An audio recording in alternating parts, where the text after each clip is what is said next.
अब आपको प्रतिदिन जो क्लासेस करवा रहे हैं उसमें 2-3 चीजों का ध्यान रखा जा रहा है। एक तो ज्यादा से ज्यादा क्वेश्चन आप बना पाए, कॉन्सेप्ट भी तैयार हो पाए, और सिर्फ जेएसएससी सीजीएल नहीं और जेपीएससी नहीं बल्कि जो एग्जाम आप लिखे उसको क्वालिफाई करें झारखंड में। इसके साथ साथ आपको टाइमिंग को लेकर के जो 10-15 मिनट क्लास आगे पीछे होती है, हमारे टेलीग्राम चैनल को ज्वाइन कर लीजिएगा विनय आईएएस एकेडमी वाला। और जो स्टडी मटेरियल चाहिए होगा, खरीदने की कोई जरूरत नहीं है, क्लासेस फ्री चल रही है पूरी और सारी कुछ फ्री चलेगी। खोरथा नागपुरी पंचपरगनिया का क्लासेस जो है वो जल्द 1 सप्ताह के अंदर शुरू हो जाएगा, सारे लैंग्वेज के हो जाएंगे, तो वो आपको मिल जाएगा। मैथ, रीजनिंग और कंप्यूटर, हिंदी इंग्लिश भी होगा, वो भी क्लासेस शुरू हो जाएगी। और प्रैक्टिस सेट भी सुबह में जैसे चल रहा है वो भी चलेगा। और आपको क्या करना है, सिर्फ वीडियो को लाइक करते रहना है और साथ में शेयर जरूर कीजिएगा, जो कि आप यही समझिए जो शेयर कीजिएगा वही आपकी फीस लग रही है। हम आपसे 1 रुपया भी चार्ज नहीं कर रहे, पूरी क्लासेज आपको मिलेगी फ्री में, जो हमने कमिटमेंट किया था। और आप लोग निश्चित रूप से क्वालिफाई भी कर जाइएगा। तो अभी हाल में कुछ करेंट इवेंट भी हम लोग शुरू करेंगे और बीपीएससी की भी प्रैक्टिस सेट शुरू करवाएंगे। वो बीपीएससी वाला इवनिंग में चलेगा और दिन भर जो क्लासेज होगी वो बाकी जेएसएससी सीजीएल पर्टिकुलर टारगेट है तो उसको लेकर के चलना है। और आप लोग इस वक्त हड़बड़ा करके कहीं एडमिशन नहीं लेना है, मतलब ऐसा नहीं कि आप कहीं ले लें और बाद में लगे कि इससे अच्छा तो पहले मिल जा रहा था सर वाला, तो ये मिलता रहेगा, ऐसा नहीं कि बीच में रुकेगा, ऐसा नहीं सोचना है। तो आज जो चीज को करेंगे जल्दी से कवर अप कर लेते। आज मुगल एम्पायर, बहुत से लोगों ने कहा था कि सर प्रैक्टिस सेट करवा दिए लेकिन इसके कॉन्सेप्ट नहीं दिए थे, तो आज उसको करवा देते हैं। मुगल से जो भी क्वेश्चंस आएंगे आपके बन जाएंगे और मैपिंग भी समझा देंगे मुगल का कहां पर क्या था। उसके बाद ये अकबर के समय में, मुगल के समय में झारखंड की पोजीशन को बताएंगे, झारखंड कैसा था। इसके साथ साथ में 17वीं शताब्दी के अंत में जब औरंगजेब के समय भी झारखंड का जिक्र हुआ था, कल पढ़ाए थे आप लोगों को, वो बताएंगे। और फिर नोट्स भी आप, हमको नहीं लगता कि कहीं से खरीदने की जरूरत है परेशान होकर के, आपको मिल जाएगा, आप इसी से स्क्रीनशॉट ले लीजिएगा और हमारे टेलीग्राम चैनल में हम आपको भेज देते हैं। कल भी भेज दिया था हमने, जिनको नहीं मिला है वो आज फिर से उसको ज्वाइन कर लीजिएगा टेलीग्राम चैनल को, विनय आईएएस एकेडमी, हमारा लोगो दिखेगा आपको उसमें, और उसको ज्वाइन कर लीजिएगा। तो नोट सारा उसमें डेली का मिल जा रहा है। क्लास खत्म होगा 1 घंटे के बाद आपको नोट्स उसमें मिल जाएगा पीडीएफ, या फिर विनय आईएएस एकेडमी का लिंक मिल जाता है, आप खोलिएगा आपको सारा कुछ मिल जाएगा। इसके बाद आज ये बताइए कि मुसलमान आखिर आया कैसे झारखंड के क्षेत्र में, और ये भी चीज आपको बताने के बाद फिर बताएंगे कि 1592 वाला अकबर ने कैसे झारखंड में अपना कंट्रोल किया, किसको किसको भेजा था ये भी बताएंगे आपको, आप सभी लोगों को। और इसके साथ फिर बताएंगे कि 1617 में नागवंशी राजा को हराने के बाद संग नदी पर कैसे कब्जा कर लिया था इब्राहिम खान। और उसके बाद शेरशाह सूरी का भी जिक्र करेंगे, बहुत महत्वपूर्ण है झारखंड के लिए। और ये औरंगजेब की बात बताएंगे नागवंशी राजा के समय में। कंप्लीट नोट्स है जो आप एकदम से देख सकते हैं। और ये मैप भी आपको समझाएंगे, ये आपको मैप है जिस वक्त में शेरशाह सूरी ने झारखंड की ओर प्रवेश किया था, ये वाला पूरा मैप आपको बताएंगे। तो चलिए आज की क्लास की शुरुआत करते हैं। और भी कुछ मैप, अभी मैप और नहीं है, चलिए आज की क्लास की शुरुआत करते हैं। और बाकी क्लासेज भी हम कोशिश करेंगे कि आपका डिजिटल बोर्ड में ही हो, बाकी भी जितने क्लास है वो। और फिलहाल के लिए सबसे पहले इंपॉर्टेंट है क्या जानना आपके लिए, देखिए आप सभी लोगों का शुक्रिया, ज्यादा से ज्यादा लोगों का वीडियो शेयर जरूर करें।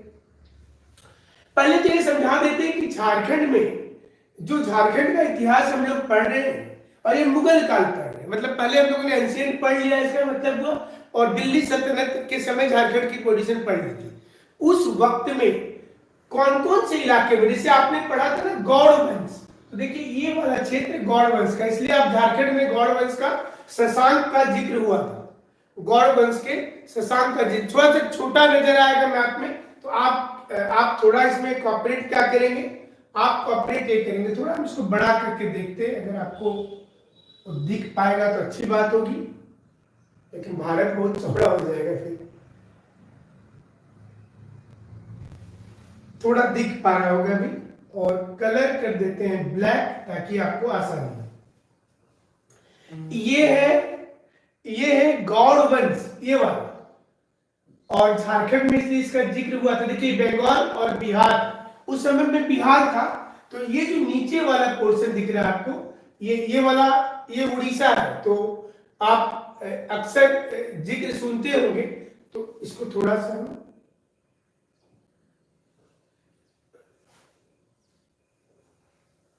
तो मैं पीछे आ गया।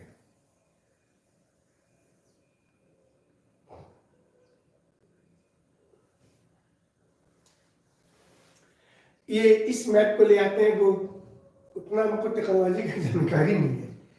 ये आपको अकबर के समय में, जो अकबर के समय में पोजीशन था और अकबर का सूबा आप जो देख रहे थे, तो इसमें देखिए ये गोंडवाना वाला इलाका था उस वक्त का, ये वाला पोर्शन, ये गोंडवाना इलाका था। तो गोंडवाना के इलाके में आप देखेंगे तो ये इलाका हमारा, ये झारखंड का पोजीशन हो गया, ये वाला, ये पोर्शन हमारा झारखंड का पोर्शन हो गया। और ये था गोलकोंडा, जहां पर डायमंड वाला जो गोलकोंडा था, तो यहां से भी शासक हमारी ओर में आए थे, ये अहमदनगर था। तो इधर से बेसिकली शासक का ध्यान उधर जाता था। और ये इलाका जो है, देखिए यहाँ पर पानीपत है, तो यहां से, इस एरिया से शासक बंगाल तक जा रहे थे, इस रूट में। तो इसी रूट में झारखंड आता था। तो यहाँ पर लोगों का ध्यान गया और जनजातियों को पराजित करने के लिए इस एरिया में रेगुलर इन्वेजन हुआ, जो आप देख रहे हैं और पढ़ रहे हैं। तो आप अकबर के समय में टोटल 18 सूबा, 18 प्रांत था। इसमें से एक जो प्रांत इस साइड वाला अगर देखेंगे हम लोग, तो बिहार और बंगाल, ये दोनों प्रांत था अकबर के समय में। और इसके चलते ये प्रांत में बहुत ज्यादा ध्यान गया था अकबर का। ये बीजापुर है नीचे वाला, ये बीजापुर इंपोर्टेंट है। ये पॉलीगढ़ से, ये वाला इलाका आप अक्सर इतिहास में इसका जिक्र सुनते होंगे, और खास करके झारखंड का इतिहास पढ़ रहे होंगे, तो ये सारी चीजें आपके पास में आएगी। और यहाँ पर कालिंजर है, जो अभी शेरशाह के समय में भी इसका जिक्र आया है। ये इलाके से ज्यादा युद्ध होता था झारखंड में। और इसके साथ साथ जिस समय में आप देखिए पूरा इलाका को कवर कर लिया गया था, जिस समय में लास्ट अगर देखेंगे तो ये पूरा हमारा जो ये जोन देखिए, ये वाला इलाका, ये पूरा, ये महानदी है, तो इसके थोड़े से इधर झारखंड है। और ये कलकत्ता, फ्रांसीसी कलकत्ता ब्रिटिश के काल का था। ये पूरा जोन 17वीं शताब्दी के अंत में मुगल साम्राज्य जो था, ये आप देखिए तो ये पूरा इलाका आप देख रहे, देखिए पटना, ये बनारस, ये महानदी, ये पूरा जोन देखिए कवर अप हो चुका था। और कुछ इलाका ही इसमें जो राजा शासन के लिए तैयार नहीं हुए उनके साथ, तो वो छोटा इंडिपेंडेंट वो रह गए। लेकिन आप देखेंगे तो मोस्ट रूप से हो चुका था वो पूरा इलाका। तो ये इसके साथ अब हम लोग एक एक करके चलते हैं। और क्वेश्चन जैसे है, पहले हमने लिख दिया है कि मुगल काल में झारखंड, मुगल काल में बाबर, हुमायूं, अकबर, जहांगीर, शाहजहां और औरंगजेब के समय का झारखंड कैसा था। शेरशाह के समय झारखंड कैसा था। अकबरनामा में भी छोटानागपुर का जिक्र है, आपने पढ़ा होगा। तो इसको आप देखिए, जहां जहां इंपोर्टेंट है अंडरलाइन कर देंगे, जो आपको याद रखना, जिससे क्वेश्चंस आपके आ जाएंगे, ज्यादा नहीं पढ़ना है। तो यहाँ पर उत्तरी भाग मगध, बिहार का उत्तरी भाग जो है वो मगध है, और दक्षिणी भाग जो है उड़ीसा के क्षेत्र में कलिंगा, जो आपने पढ़ा था अशोक के समय में कलिंग की युद्ध भी हुई थी उस काल में। देखिए ये इंपोर्टेंट हो गया आपके लिए, खुखरा, मुगल काल में खुखरा, कहीं कहीं पर कुकरा भी लिखा हुआ होगा, तो उसमें भी कंफ्यूजन नहीं होना है। खुखरा, ये याद रखिएगा, मुगल काल में खुखरा के नाम से जाना जाता था। और ये जानकारी किस पुस्तक में है, तो अबुल फजल का लिखेंगे अकबरनामा में, अबुल फजल का अकबरनामा में लिखेंगे, ये जानकारी दिया हुआ है। तो दो क्वेश्चन यहाँ पर आ गया, मुगल काल में क्या कहते थे, खुखरा कहते थे, और अकबरनामा किसने लिखा? तो ये लिखा अबुल फजल ने, जो अकबर का दरबारी कवि था, और उसने उसमें बताया कि चलो ये जो इलाका है उसका नाम खुखरा होगा, और उस इलाके में जनजाति है लेकिन प्रचुर मात्रा में संसाधन है, जिसका जिक्र हमारी सरकार भी हमेशा करती है कि बहुत ज्यादा संसाधन था, तो ये प्रचुर मात्रा में है। अब इसके साथ साथ आप देखें तो छोटा नागपुर के क्षेत्र को झारखंड के रूप में बताया गया है। 1765 में शाह आलम सेकेंड, ये शाह आलम सेकेंड ने ईस्ट इंडिया कंपनी को बंगाल, बिहार, उड़ीसा की दीवानी दे दी। आप लोगों में से जल्दी से बताइए दीवानी का मतलब क्या हुआ? What is the meaning of Deewani right? 1765 में आप जैसा यहां देख रहे हैं कि शाह आलम द्वितीय ये दिल्ली में सुल्तान थे 1765 में, और जैसा आप जानते हैं कि दिल्ली में 1857 के बाद ये सुल्तान वाला कॉन्सेप्ट खत्म हो गया था, जब बहादुर शाह जफर को अंग्रेज पकड़ करके उनको रंगून भेज दिए थे। तो दीवानी का मतलब क्या हुआ? What is the meaning of Deewani right? कि 1765 ईस्वी में ईस्ट इंडिया कंपनी ने बंगाल, बिहार और उड़ीसा की दीवानी दे दी थी। इसका क्या मतलब हुआ? इसका मतलब हुआ रेवेन्यू कलेक्शन करना। झारखंड के क्षेत्र का पैसा कौन लेगा? यस, धर्मेंद्र कुमार ने ठीक लिखा है, टैक्स, रेवेन्यू कलेक्शन करना। तो अच्छा, राम सोरेन लिख रहे थोड़ा सा टेक्स्ट क्लियर नहीं आ रहा है क्या? हम इसको भेज देंगे, आप लोगों को पीडीएफ भेज देंगे, ठीक है? सब आएगी, फॉरेस्ट वाले भी आ जाएगी वैकेंसी, एकदम चिंता नहीं करना, सारी वैकेंसी आ रही है। तो ब्रिटिश साम्राज्य के नियंत्रण में आ गया और इस क्षेत्र में जंगल और झाड़ी की प्रमुखता होने के चलते इसका नाम झारखंड रखा गया। और आदिल शाह द्वितीय को इतिहासकारों ने झारखंड का सुल्तान कहा है। आदिल शाह द्वितीय को, ये याद रखिएगा, आदिल शाह द्वितीय को झारखंड का सुल्तान कहते हैं, भी इंपॉर्टेंट है, याद रखेंगे आप लोग। और मुगल काल के समय में 1528 में चंदेरी का युद्ध में मेदिनी राय मुगलों से हार गए थे। 1528 में बाबर, पानीपत तो सब कोई जानते होंगे, है ना? इसको क्या साइड छोटा करें, कैसे दिक्कत हो रही है? तो ये आपको बता दें कि 1528 में मेदिनी राय 1528 में, और 1528 में जो मेदिनी राय से लड़ाई हुई थी, आप याद कर लेंगे, वो हार गए थे। बाबर, अभी की झारखंड के थे मेदिनी राय, पलामू वाले क्षेत्र में, और बाबर के साथ जो युद्ध हुआ था, बाबर अपने जीवन में 1526, 27, 28, 29 में भी युद्ध हुआ महमूद लोधी के साथ, और 30 में मर गया बाबर। तो और मेदिनी राय को 28 में हराया था।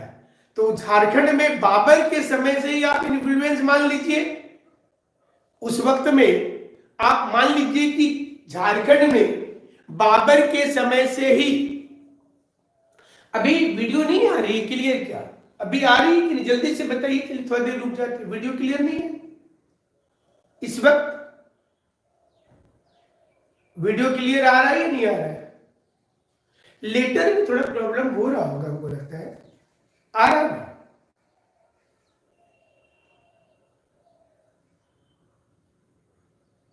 रोहित लिखते हैं क्लियर है, इंडियन बॉय क्लियर है, एनएन वाले लिखते हैं क्लियर है, और दिनेश लिखते हैं नहीं है क्लियर।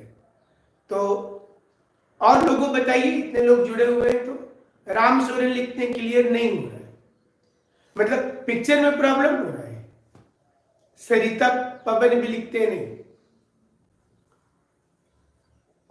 किशोरी रवानी भी लिखते नहीं। ये मतलब मैप दिख रहा है, हम दिख रहे हैं कि नहीं? क्लियर है? राजदीप लिख रहे हैं। साइज का हो सकता है, हाँ मैं भी साइज वाला थोड़ा सा हो सकता है, इसको बड़ा करेंगे तो फटेगा, बट मैप तो इंडिया का समझ में आता होगा। जूम करें इसको, और जूम करें, देखते हैं। आप लोगों ने बोला है कि और जूम कर दें, तो इसको करके हम देख लेते हैं।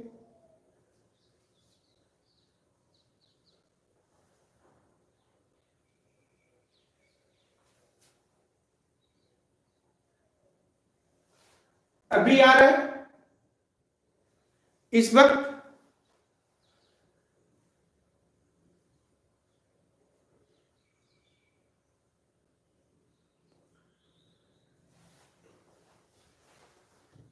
ये मैप आ रहा है?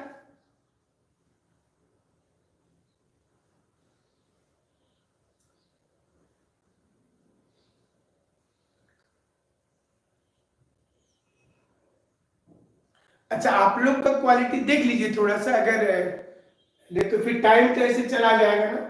अगर हो सकता है कि हम इसका पीडीएफ भेजेंगे और यही उपाय बच रहा है। इसमें क्या किया जाए, कोई दूसरा हमारे पास अभी इस वक्त तो नहीं, अब कल जो भी सुधार होगा अगले क्लास में ही हो पाएगा ना, क्योंकि अभी तो क्लासेस शुरू हो गया है, तो उतनी हम अभी टेक्नोलॉजी वाले नहीं हैं। बाकी टीम वाले भी नहीं है इस वक्त हमारे साथ कि वो लोग कुछ इसमें दिखने में दिक्कत हो रहा होगा। इसको थोड़ा छोटा करके देखिए क्या, इसको थोड़ा छोटा करके देखिए, हो सकता है कि आपको ज्यादा फैल गया हो तो पढ़ने में दिक्कत हो रहा होगा। ठीक है, झारखंड में मुसलमान कैसे आए, तो शेरशाह का योगदान इसमें ज्यादा इंपॉर्टेंट है। और शेरशाह ने बंगाल पर अधिकार के क्रम में, जब बंगाल को जा रहा था शेरशाह, तो शेरशाह ने जब बंगाल पर अधिकार के क्रम में तेलियागढ़ी के रास्ते, ये इंपॉर्टेंट है, हम कुछ कुछ इंपॉर्टेंट चीज बोल दे रहे और बाद में आपको भेज देंगे वो टेलीग्राम में। तेलियागढ़ी, ये याद रखिएगा, तेलियागढ़ी क्वेश्चन पूछेगा कि जो शेरशाह जब झारखंड की किस रास्ते को फॉलो करते हुए बंगाल गया था, तेलियागढ़ी को याद करेंगे, तेलियागढ़ी रास्ते को करते हुए गया था। 1538 ईस्वी में शेरशाह ने अपने सेनापति शाइस्ता को, ये भी याद करेंगे, चेर राजा के विरुद्ध एक कार्रवाई करने के लिए भेजा था। और ऐसा माना जाता है कि इसका उद्देश्य सफेद हाथी प्राप्त करना था। शेरशाह सूरी के काल में शाह का सिक्का, एक अलग सिक्का उन्होंने चलाया था, वो झारखंड में हुआ और इसमें दरिया खान को का साथ उसने लिया था। इसी समय हुमायूं और शेरशाह का भी कई बार युद्ध हुआ था, जैसा कि आप जानते हैं, और झारखंड के क्षेत्र में ही सबसे ज्यादा लड़ाई हुई थी। नादिर खान रुहानी से भी झारखंड का क्षेत्र में बहुत अधिक प्रभाव पड़ा। अकबर का दरबारी इतिहासकार अबुल फजल ने अपने पुस्तक में ये बताया है कि खोखरा शब्द, जो अभी तुरंत हमने जिक्र किया था, थोड़ा सा इसको हमको लगता है छोटा करेंगे, ये थोड़ा बड़ा हो गया है ना, ऐसे तो फैल गया है, इसके चलते हो सकता है कि आपको लग रहा होगा। तो देखिए, अभी तुरंत बताया था हमने, खोखरा शब्द लिखा है और इसके बाद अकबर ने इसे टैक्स कलेक्शन सेंटर बनाया। तो झारखंड से टैक्स कलेक्शन सेंटर किसने बनाया झारखंड से, तो अकबर ने इसको टैक्स कलेक्शन सेंटर बनाया। और अकबर के समय का, अब आप इस मानचित्र को देखिए तो आपको समझ में आएगा, ये अकबर के समय का मैप है, जिस वक्त में अकबर थे, जिसमें देखिए काबुल, लाहौर, मुल्तान, दिल्ली, आगरा, अवध, इलाहाबाद, अजमेर, गुजरात, मालवा, बेरार, बिहार, बंगाल, खानदेश, बेरार, अहमदनगर, उड़ीसा, कश्मीर और सिंध, ये वाला पूरा इलाका में भी आप देखेंगे तो अकबर, इस पूरे जोन में अकबर का शासन शुरू हो गया है। अकबर के समय में जो 18 सूबा थे, 18 प्रांत था, वो 18 प्रांत इस जोन में भी आता है, देखिए पूरे इलाके में। तो इसलिए अकबर के समय का जिक्र हो रहा है बार बार कि अकबर इस समय में कि झारखंड के लिए खोखरा शब्द का प्रयोग किया और यहां से टैक्स कलेक्शन शुरू कर दिया। तो जो लोग टैक्स नहीं देना चाहते थे उसके विरुद्ध कार्रवाई की जाती थी।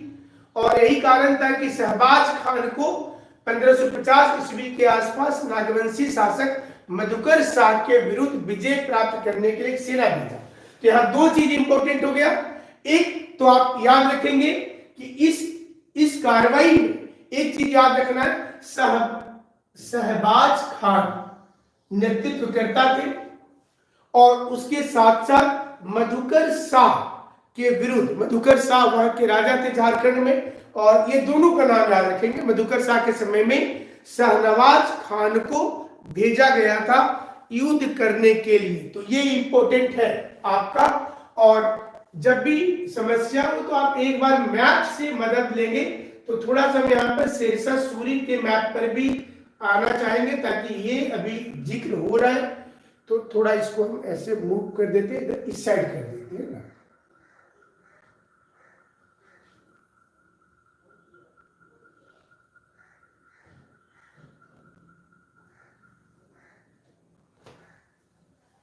उस वक्त आप देखें तो ये पूरा इलाका आपको जोन ये नजर आ रहा होगा। देखिए ये जो एक कलर जो दिख रहा है, ये वाला, ये कलर, इसके ऊपर वाला पूरा इलाका, देखिए ये इलाका है, ये कि शेरशाह सूरी के समय में जो साम्राज्य था उसमें आप देखें तो आपको एक नजर आएगा। देखिए ये है पलामू,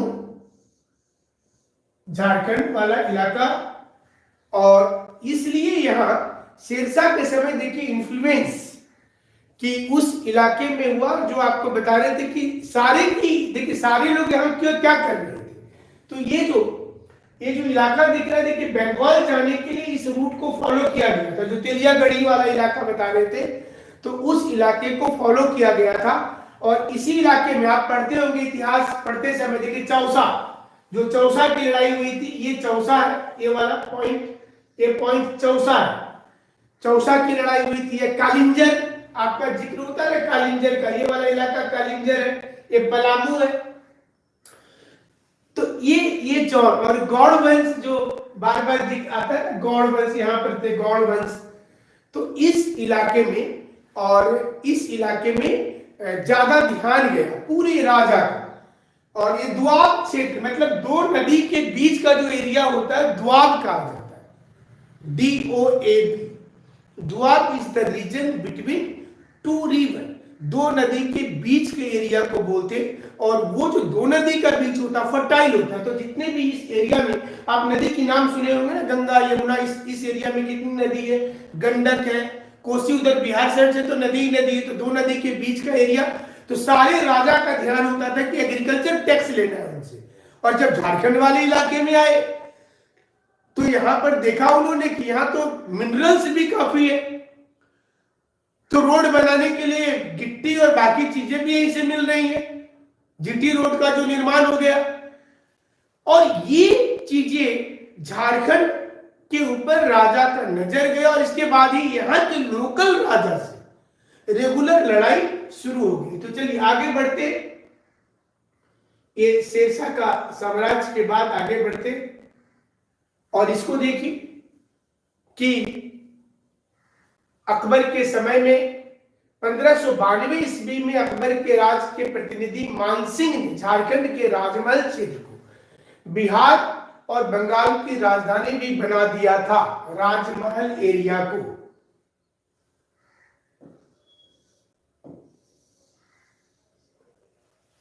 उसी समय मधु सिंह नाम का राजा उड़ीसा के अफगान शासक कुतुबुल लुक्का के विरुद्ध मुगल के अभियान में मानसिंह का साथ दिया था। तो ये भी इंपॉर्टेंट लाइन है, ये भी इंपॉर्टेंट लाइन है। और इसके बाद पोराहाट को भी, बाद में पोराहाट भी 1591-92 तक मुगल के दिन था स्वीकार कर ली थी। पोराहाट शुरू में इंडिपेंडेंट था, लेकिन 1591-92 में पोराहाट भी मुगल के अधीन आ गया। इसलिए आपको पूरा झारखंड में जो नक्शा आप देख रहे थे, वो पोराहाट वाला इलाका अकबर के समय में वो कवर अप था। और सिम्बू में भी कोई मुगल शासक शुरू में नहीं था, लेकिन राजा मानसिंह जब आए वहां सूबेदार बन करके, तो उस एरिया में भी, सिम्बू में भी उनकी एंट्री अंत में हो गई थी। कोई मुगल शासक शुरू में प्रवेश नहीं कर पाया था। 1589 ईस्वी में ही राजा मानसिंह को बिहार झारखंड का सूबेदार बनाकर भेजा गया। राजा मानसिंह ने पलामू के भगवत राय को पराजित किया।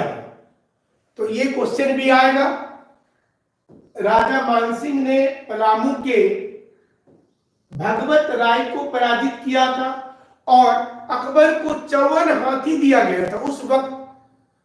वहीं जहांगीर के काल में झारखंड पर मुगल का अधिकार स्थापित हो गया और इस समय झारखंड में इब्राहिम का फतेह खान को प्रमुख बनाया गया था। यह जानकारी भी तुजुके जहांगीर में है, तुजुके जहांगीर में है कि झारखंड का सूबेदार इब्राहिम खां खोखरा विजय के लिए निकला था और उसमें लिखा हुआ है कि संख नदी के किनारे हीरा मिलता था। उस वक्त जहांगीर के काल में संख रिवर के किनारे डायमंड काफी डायमंड था उस वक्त में। ऐसे तो जो डायमंड है गोलकुंडा और झारखंड में भी है, केंद्रुकोचा में। अभी तो पार्लियामेंट में क्वेश्चन हुआ था तो उसमें बताया गया कि झारखंड में सबसे अधिक डायमंड छुपा हुआ है। अब सोचिए, सबसे ज्यादा डायमंड वाला राज्य, पहले हम लोग गोलकुंडा को जानते थे, ये छत्तीसगढ़ में पन्ना एक माइंस है डायमंड के लिए। तो झारखंड में सारा कुछ है लेकिन वो डेवलपमेंट नहीं हो पाया। तो चलिए, हमारा एक क्वेश्चन है यहाँ पर, डायमंड हम लोग किस मिनरल से एक्सट्रैक्ट करते हैं? डायमंड किससे निकालते हैं? डायमंड हम लोग किससे प्राप्त करते हैं? जैसे यूरेनियम हम लोग यूरेनाइट से निकालते हैं या पिचब्लेंड से निकालते हैं, उसी प्रकार से डायमंड किससे निकाला जाता है? कौन सी चट्टान है वो, कौन सी चट्टान है जिससे डायमंड निकालते हैं? जल्दी से आंसर दीजिए आप। ऐसे तो डायमंड साउथ अफ्रीका में काफी है, साउथ अफ्रीका में। भारत में भी डायमंड है, गोलकुंडा का डायमंड का भी एक बहुत बड़ा कहानी है। तो डायमंड वहां से लूटने के बाद वर्तमान में वो मुगल के पास जो था वो ईस्ट इंडिया कंपनी के पास चला गया, फिर ब्रिटिश सरकार, अभी कोहिनूर डायमंड जो है वो ब्रिटेन में है रखा हुआ। तो ये डायमंड हम लोग ऑस्ट्रेलिया ने, हम पूछ रहे हैं कि डायमंड जो है, जैसे चट्टान का नाम आप लोग जानते हैं ना, लोहा निकालना है तो आप बोलते हैं ना हेमाटाइट है, मैग्नेटाइट है, सिडेराइट है, पाइराइट है। तो उसी प्रकार से डायमंड एक्सट्रैक्ट किस चट्टान से होता है? हम ये क्वेश्चन पूछ रहे हैं। हीरा कोयला से, प्रीति लिखती है कोयला से। और कोई बताइए, चलिए देखते किसका सही होता है। डायमंड किस चट्टान से? दिनेश लिखते हैं नहीं पता है। कोई कोशिश करे, इतने लोग क्लास में जुड़े हुए, डायमंड किससे निकाला जाता है?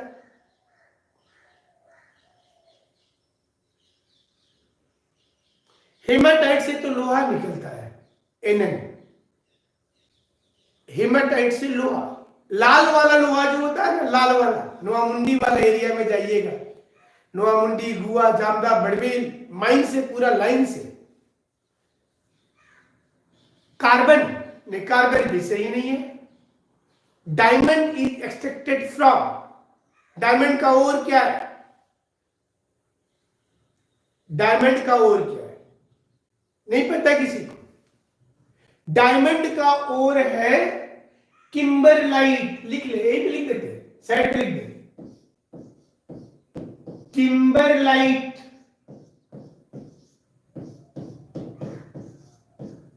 डायमंड किम्बरलाइट से निकाला जाता है, याद रखिएगा, किम्बरलाइट। ठीक है, हमेशा के लिए एकदम क्वेश्चन फिक्स रहता है एग्जाम में, किम्बरलाइट याद रखिएगा। डायमंड किससे निकालते हैं? किम्बरलाइट से। ठीक है, चलिए आगे बढ़ते। ऐसे तो सब चीज ज्योग्राफी में आएगा। तो हम ये बता रहे थे कि संख नदी के किनारे यहां पर बहुत ज्यादा डायमंड था और ये सारा डायमंड मुगलों ने कैप्चर कर लिया 1617 ईस्वी में नागवंशी राजा दुर्जन साल को हराकर। और इसमें साहबी टाइटल बाद में इसको तो मिला था, अकबर ने ही दे दिया था। संख नदी पर कब्जा करने वाला सेनापति कौन था? इब्राहिम खान था। 1605 में अकबर की मृत्यु हो गई थी। ये सब चीज भी बेसिक डेट है, याद रखिएगा। 1707 में औरंगजेब की मृत्यु और 1605 में अकबर की मृत्यु। झारखंड का नागवंशी राजा दुर्जनशाल को बाद में गिरफ्तार करके ग्वालियर के जेल भेज दिया गया, ग्वालियर, और वहां पर 12 वर्ष तक उनको बंद रखा। ऐसा माना जाता है कि दुर्जनशाल उस वक्त हीरे के सबसे बड़े व्यापारी थे।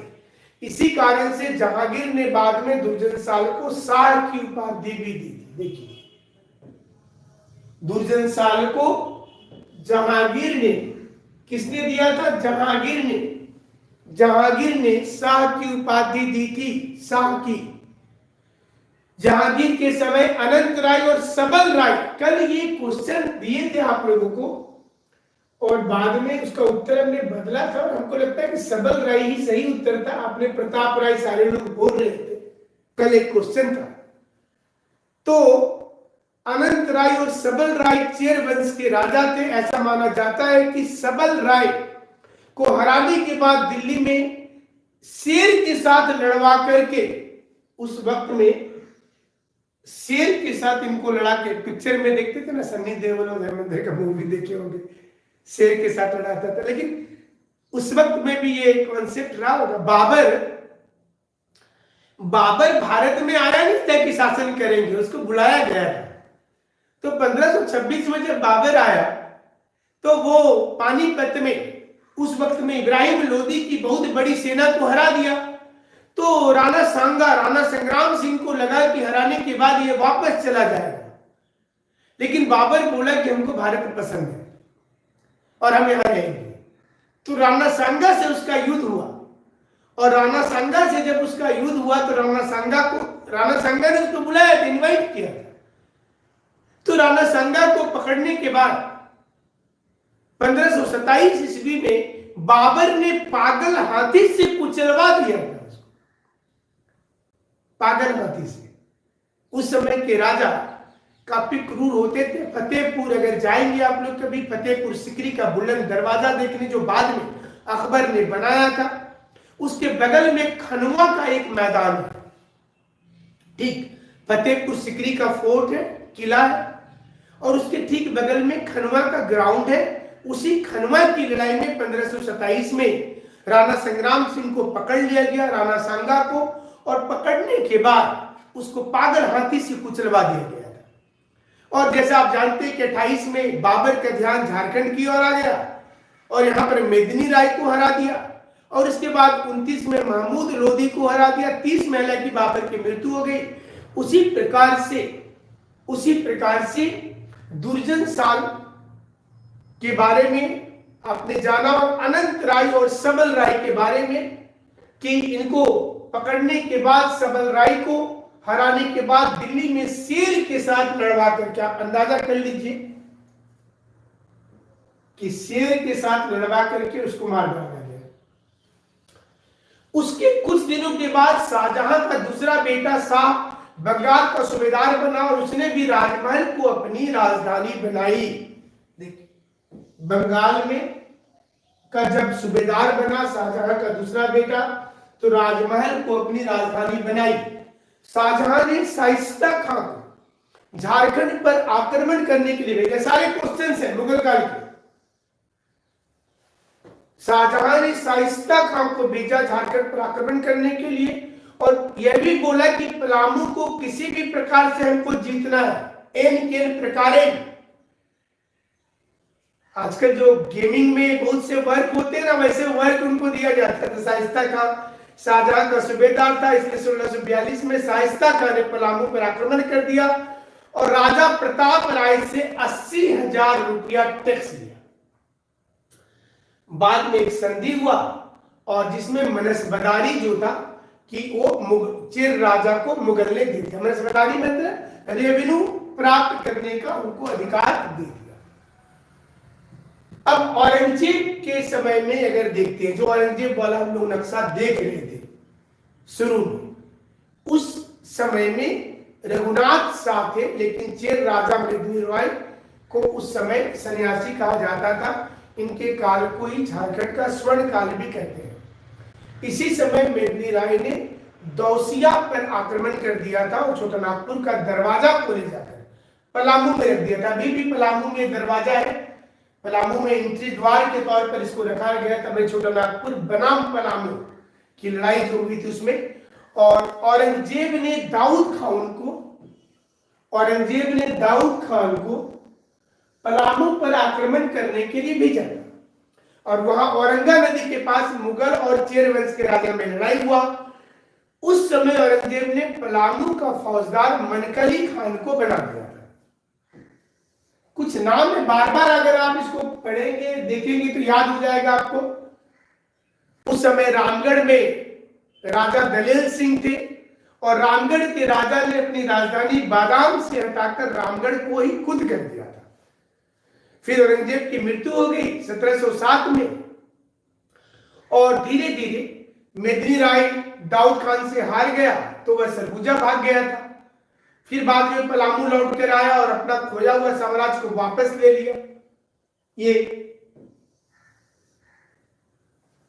वर्तमान हजारीबाग, सिंहभूम और मानभूम जिले में औरंगजेब का कोई विशेष प्रभाव नहीं था। उस समय हजारीबाग क्षेत्र में 5 प्रमुख राज्य थे उस रीजन में, और ये कौन कौन थे? तो सिंहभूम, मुगल को टैक्स बाकी लोग तो दे ही रहे थे। औरंगजेब के समय में पुरहाट के राजा भी अपनी स्वतंत्रता को बना करके रखे थे औरंगजेब के समय में। और ऐसा माना जाता है कि झारखंड प्रदेश पर बहुत बार आक्रमण की कोशिश की गई थी। इस समय नागवंशी राजा रघुनाथ शाह का शासन था औरंगजेब के समय में। और कल हमने आपको बताया था कि जो रघुनाथ शाह थे, ये रघुनाथ शाह बहुत ही धार्मिक प्रवृत्ति के थे। इन्होंने अपने गुरु को पूरी प्रॉपर्टी दे दी थी, पूरा साम्राज्य दे दिया। तो उनका गुरु का नाम था हरिनाथ, लेकिन इन्होंने लेने से इनकार कर दिया। हरिनाथ ने लेने से इनकार कर दिया, और इस वंश के नाम से बाद में उनके सम्मान में नाथ जो टाइटल आप देखते हैं, ये हरिनाथ के सम्मान में 2 टाइटल जो आपको दिखेगा नागवंशी राजाओं में, शाह अकबर ने अपने समय में ही दे दिया था राजाओं को, और दूसरा अपने गुरु हरिनाथ के सम्मान में नाथ का प्रयोग ये लोग बाद में करने लगे। ये 2 चीज याद रखना है। इस वंश के लोगों ने नाथ शब्द का प्रयोग किया। अकबर ने पहले से ही इस राजाओं को शाह की उपाधि दे दी थी, ये हमने प्रीवियस में भी बताया था। और अपनी राजधानी, जो अपनी राजधानी थी, ये राजधानी उनका अगर आप देखेंगे तो द्वैसा को बनाया था, ये भी आता है। द्वैसा को बनाया था, ये भी आता है। उसके बाद जगन्नाथ मंदिर, बाकी चीजें आपको प्रीवियसली क्लास में बता चुके हैं। तो प्रीवियस क्लास में बाकी चीजों की जानकारी दे दी है आपको। एक मैप यहां से चला गया जो मैप था, तो ये आपको आज कुछ आपसे क्वेश्चंस भी पूछ लेते हैं।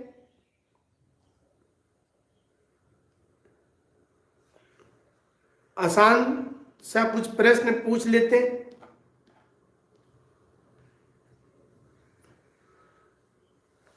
लोधी वंश का अंतिम शासक बताइए, लोधी वंश का अंतिम शासक कौन था?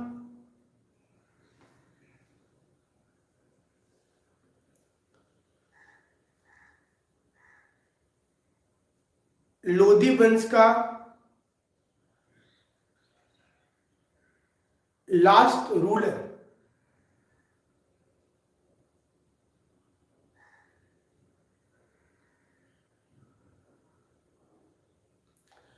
Bahlol Lodhi, Sikandar Lodhi, Ibrahim Lodhi. Yes, Ibrahim Lodhi right answer होगा, इब्राहिम लोधी। बहलोल लोधी तो संस्थापक था, सिकंदर लोधी जिसने आगरा शहर को बसाया था, तो राइट आंसर होगा इब्राहिम लोधी। और उसके बाद ही इब्राहिम लोधी को हरा करके ही बाबर आया था। कुछ क्वेश्चंस हम देख पा रहे थे, टेस्ट सीरीज के बारे में पूछा था किसी ने। ये आपको देखिए कम से कम 10-12 दिनों के बाद आपको टेस्ट सीरीज मिलने लगेगा, और हम एक पासवर्ड दे देंगे। आपकी एंट्री होने के बाद टेस्ट सीरीज भी इस बार फ्री हो रहा है। आप ऑनलाइन में जाएंगे और टेस्ट सीरीज आप उसमें देंगे। टेस्ट सीरीज में हिंदी इंग्लिश का पेपर होगा पहला, जिसमें 60 क्वेश्चन हिंदी होंगे, 60 क्वेश्चन इंग्लिश होंगे, तो वो एक पेपर हो गया, 2 घंटे का वो होगा। सेकेंड रीजनल लैंग्वेज होगा टेस्ट सीरीज में, जिसमें कुर्ता, परगनिया, कुरमाली, संथाली सहित सारे के क्वेश्चंस होंगे, वो एक अलग होगा। और तीसरा होगा टेस्ट सीरीज में थर्ड जो वो होगा 150 क्वेश्चन वाला जीके, जिसमें 40 प्रश्न झारखंड के होंगे, जैसा उसमें प्रोफॉर्मा दिया है। 30 प्रश्न जनरल साइंस स्टडी होंगे, 20 साइंस होगा, 20 कंप्यूटर, 20 मैथ और 20 इंग्लिश, ये आपको रहेगा। तो समय समय पर ये जानकारी देते रहेंगे, इसमें ज्यादा टेंशन आप लोगों को तो लेना ही नहीं है, क्योंकि टाइम से ये सारी चीजें आपको मिलती रहेंगी। ये जैसे जैसे क्लासेज आगे बढ़ेगा ये मिलती रहेंगी। और प्रैक्टिस से, जैसे कि कोई चैप्टर जब हो जाएगा तो उसकी प्रैक्टिस से, जैसे कलम ने करवाया था, परसों भी करवाया था, तो वो आपको करवाएंगे और फिर कल आपकी क्लासेज होगी तो उसमें प्रैक्टिस सेट करवाएंगे। तो ये भी 2 प्रकार से हो रहा है, एक तो जीएस वाला अलग होगा और एक झारखंड विषय वाला अलग होगा। फिर सिंगल जो एक साथ वाला पेपर है वो आपको प्रैक्टिस सेट में जाना। तो अभी एटलीस्ट अब आजकल में टेस्ट सीरीज देकर के कोई फायदा नहीं, टेस्ट सीरीज में थोड़ा सा पढ़ना होगा, और पढ़ने के बाद अगर आप पहले से पढ़ रहे हैं फिर भी आपको तो इंतजार करना, एक किसी के लिए अकेले तो तैयार शुरू नहीं करेंगे, तो थोड़ा वक्त लेकर के ही आप लोग हमें भी थोड़ा सा वक्त दीजिएगा, तभी कुछ कर पाएंगे, है ना। आप ही के लिए सारा कुछ कर रहे हैं। और जैसा हमने पहले बोल दिया था कि सीजीएल वाली फ्री क्लासेज चल रही है, तो इसमें चार्जेस नहीं लग रहा है आपका, चाहे ये वाली क्लासेज हो, इसके बाद भी क्लासेज हो रही है, रीजनिंग